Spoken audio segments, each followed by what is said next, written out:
On July 16th, Hugging Face disclosed in a blog post that it had been the victim of a cyber attack earlier that week, one it believed had been carried out by an autonomous AI agent. At the time, Hugging Face said it was still investigating and did not know who was behind it. Then, on July 21st, we finally got the details. In a blog post, OpenAI revealed that two of its own AI models had autonomously hacked their way out of a controlled environment where they were supposed to be walled off from the internet, and then hacked into Hugging Face's systems in order to cheat on an internal evaluation test. Excuse me, what? Why did the models do that? Aren't they supposed to be aligned? How was this even discovered? What the hell actually happened? OpenAI was testing two of its new models. One was GPT 5.6 Sol. The other, one OpenAI refused to name. All we know is that it's more powerful and hasn't been released to the public. The models were being used in an internal test designed to evaluate their cybersecurity capabilities, and were being tested without the guardrails that would normally limit their ability to conduct cyber attacks. They were being tested against a freely available cybersecurity benchmark called ExploitGym. But once the models got to work, they realized they were being tested and that their entire job was to score as high as humanly possible. So what did they do? Well, first, they escaped the so-called controlled environment, the wall they were never supposed to be able to climb. To get out, they burned through a massive amount of computing power and exploited a 0-day, a security hole nobody knew existed, in third-party software OpenAI was running internally. OpenAI has since reported that hole to the company that makes the software. And then, instead of actually taking the test, they hacked into Hugging Face to find the answers to the very subject they were being tested on. But what even is Hugging Face? Imagine a giant public library. Instead of books, people upload AI models, the actual brains. They also upload the training material used to build those brains, and the exams used to grade them. Anyone can walk in, take a copy, or leave their own. It's mostly free and mostly open. Almost everyone who builds AI uses it. If you've heard open source AI, this is where it lives. Hugging Face hosts open source AI models and testing resources like ExploitGym. ExploitGym is a practice gym for breaking into computers. Picture a room full of deliberately broken locks. Each one has a flaw someone built in on purpose. An AI is turned loose in the room and told, "Open as many as you can." Your score is how many you got. Why does this exist? Because AI labs need to know how dangerous their own models are. Before you release something, you want to know whether it can find security holes on its own. So you build a controlled playground with fake targets and measure the score. ExploitGym is a freely available cybersecurity benchmark. The funny part is that the test measured one single thing. Can you break into stuff? The models broke into stuff, just not the stuff on the list. The answer key to that test, the solutions, was stored on, you guessed it, Hugging Face. That is exactly why they targeted it. The worst part is probably how they got in. The models ran a complex, multi-part attack on Hugging Face's servers, using exposed credentials and more 0-day vulnerabilities.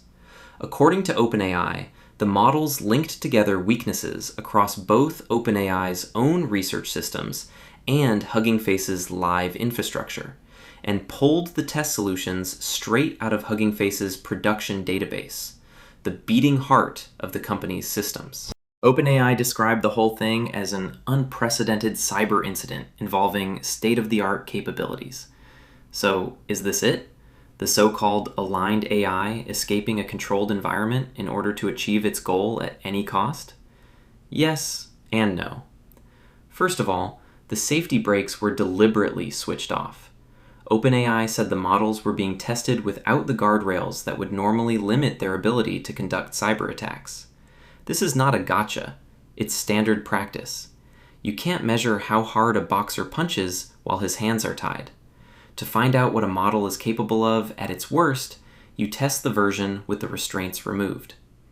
So, aren't they aligned? The thing running in that room was not the aligned consumer product. It was the raw engine on a test bench. But that doesn't fully let it off the hook, and here's why it's still news. A genuinely well-aligned model shouldn't need an external cage to avoid breaking into a stranger's company. The guardrails are supposed to be the second layer, not the only one.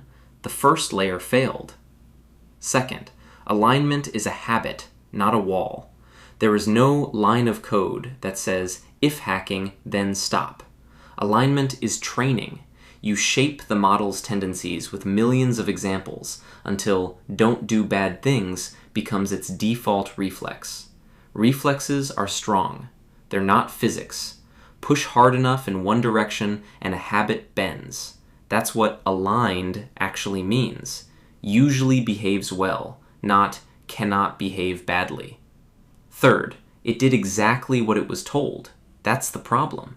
Imagine you tell a very smart, very determined kid, your only job today is to get the highest possible score on this test. You don't say, and don't cheat. You also send the teacher home. The kid figures out the answer key is sitting in an office across the street. So the kid picks the lock, walks over, and copies it. The kid isn't evil. The kid didn't rebel. The kid did precisely what you asked. You asked for a high score. You never asked for honest work. OpenAI's own phrasing is that the models were hyper-focused on finding a solution for Exploit Gym, that they went to extreme lengths to hit one very narrow testing goal. Notice what wasn't the goal. Internet access wasn't the goal. It was a step. Breaking into Hugging Face wasn't the goal. Also a step. When you give something a target and enough capability, it collects whatever it needs along the way. Safety researchers have been predicting exactly this for years, and it's the same shape as every business failure you already know. Give a factory a quota in tons, and you get one enormous, useless nail. So how was this even discovered? OpenAI detected the attack on Hugging Face and reached out to warn them. By that point, Hugging Face had already identified the attack, already contained it, and already begun piecing together what happened. That's when they published the July 16th blog post, saying they'd been hit by what they believed was an autonomous AI agent. But at that stage, they still had no idea whose agent it was. This is one of only a handful of incidents ever recorded where an AI agent carried out an attack on its own. To defend themselves, Hugging Face first tried using an undisclosed AI model from a leading US lab to fight off the attacking agent, but the guardrails around that model's cyber capabilities got in the way of their own response team, so the company ended up defending itself with an open-source AI model from the Chinese company Z.AI instead. Hugging Face has not said which American model it tried to use first. Both OpenAI and Anthropic have released versions of their most capable models with guardrails limiting cyber capabilities, while also running programs that let select, vetted partners use more capable versions for exactly this kind of defense.